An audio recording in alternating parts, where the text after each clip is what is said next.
Hey everybody, this is Mike. I am back. Got a short one for you here. I realized after my last video when I mentioned doing a time lapse of the print of Hennery that regardless of my paint job, the whole point of this is to see if we can get a 3D print of an image turned into a model without fixing it and just throwing it to the printer. So I'm not going to include the paint job yet. Right now I'm just going to show you.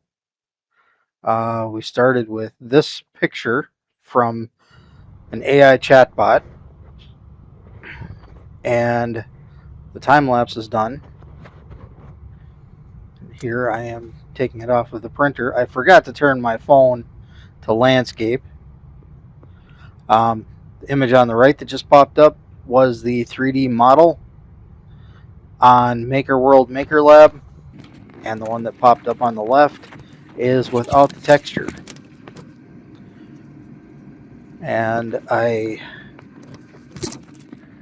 because I'm a complete amateur, I stuck my phone in between the Z-axis threaded rods of my printer, screen facing the wall of the printer, and somehow managed to stay in frame without seeing what I was looking at.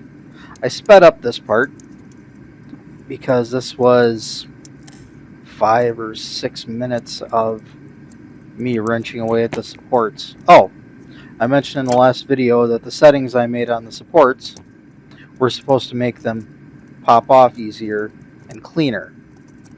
They did pop off cleaner.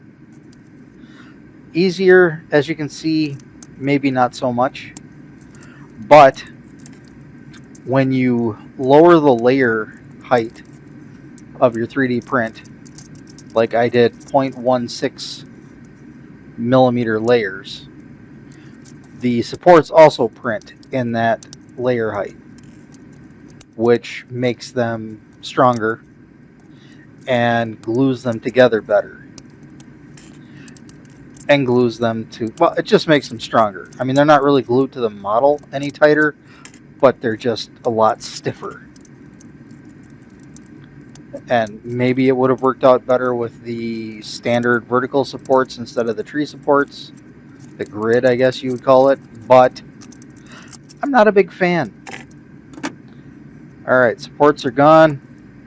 I go back to normal speed right about now.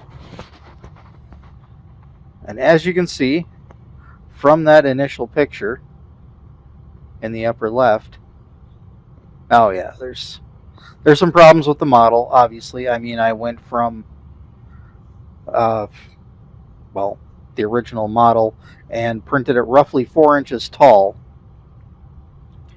So we're going to have some loss in details and we're going to have some fuzziness. And I'm not a professional printer by any means. I just like to experiment, especially with filament. But a little sanding, maybe a little putty, and all those problems would go away. Whack it with some primer and paint it up. What I might wind up doing is doing a few of these and then doing one painting session and showing you the results of that. We'll see. Thanks for watching.